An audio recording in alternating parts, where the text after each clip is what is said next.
Hey, what's going on guys? Chuckles here, and today I've got some more PvP gameplay from the Destiny 2 beta. I'm going to be playing the Dawnblade during this. I promised you guys that I'm going to be trying to upload content with every subclass. The only subclass I actually don't have any footage for at the moment is going to be the Sentinel. I just haven't found a lot of... I haven't had a lot of fun with them really during the Crucible. I really enjoy them in PvE. I'm going to pick them up though, and I'm going to try and pick up a couple of decent games with them in PvP. Again, like I mentioned in my very first PvP video, it's probably just because I'm not familiar with that class, which is fine. I'll get more comfortable with it and I'll play it more. And that's what they mean when they say get good. You know, you just gotta practice and understand it. And this Dawnblade here, this is actually like my third or fourth game as him, so it's not perfect. And the biggest struggle that I have when it comes to these new subclasses and how to use them is literally their abilities and their super. So when it comes to gunplay, map awareness, and rotating, you know, that stuff stays the same regardless of which class you have. Of course, their kits offer you different ways to rotate, different ways to evade, you know, or dodge, or move around the map.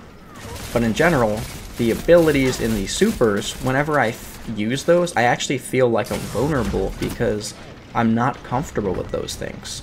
So here I got really lucky, and you actually see me use what I'm talking about here. I use my evade to get the safety. It wasn't necessary, but just wanted to make sure, and then heal up with the rift. That way I can just put myself back into the engagement as soon as possible.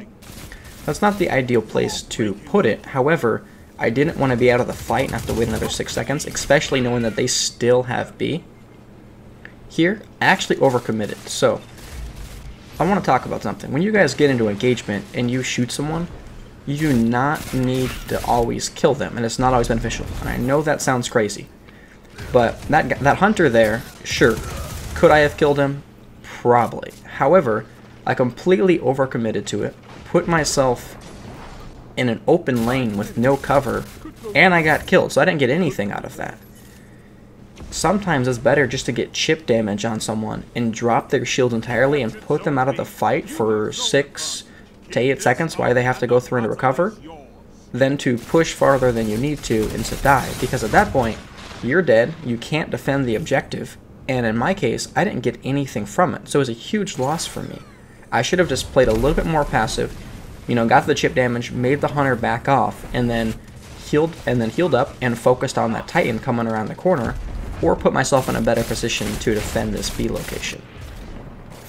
So you guys see me here trying to aim down I'm trying to manage 2 different spots, but I'm doing so in a way to where I am not completely exposed. So this guy, he just runs around like a, I don't know, he was silly, I don't know what he was doing, but I'm losing B, which is a problem. I was putting myself in a position to stay safe, however, I couldn't handle all of the different threats. So me, you know, going through aiming down that choke and then repositioning was the smart thing to do. I lost B, but there really wasn't too much that I could have done unless I outplayed every single one of them. And at that moment, I didn't feel confident doing that, so I'd rather just play safe and not die, regroup with my team, and leave. So here, you see me actually doing something really well. My entire team is aiming down one lane. Well, that actually leaves open to 2 different flanks, and I know that. So I'm aiming down this middle lane here, trying to prevent it. However, as soon as I turn and look a different direction, somebody pops down the reps my team. So I actually blamed myself for that. It's like, you know, you were looking down this tunnel, this lane for 5 seconds or 10 seconds, didn't do anything, and as soon as you stop looking, this guy comes around and kills 2 of your teammates. So it just goes to show that, you know, you don't always want to be aiming in one direction. You've also got to be constantly aware and making decisions. If I really wanted to guard that flank, I should have actually probably pushed farther down, so I was a bit more effective, and I could have protected my team a fair bit more. But instead I just kind of hit in the back and shot this guy with a pulse rifle.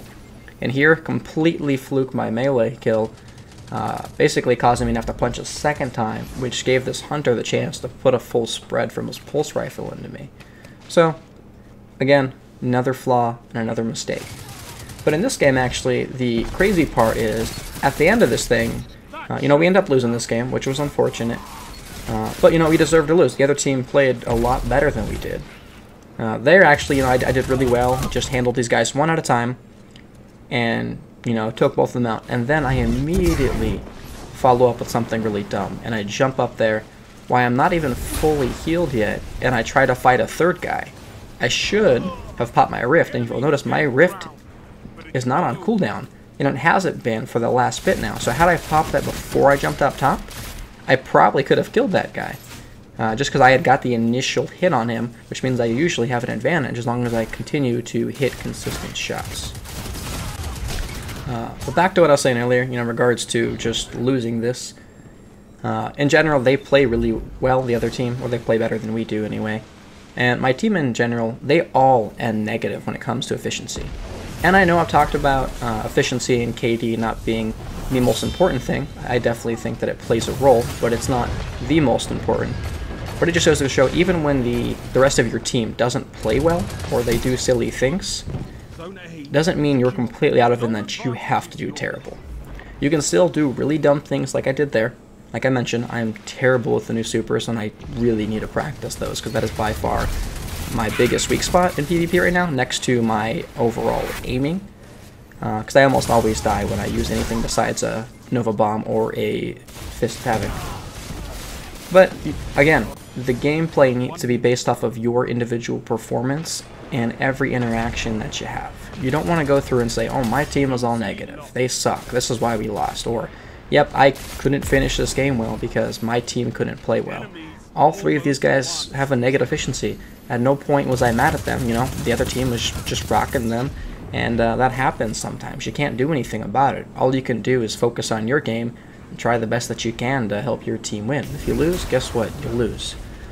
Play another game. It happens.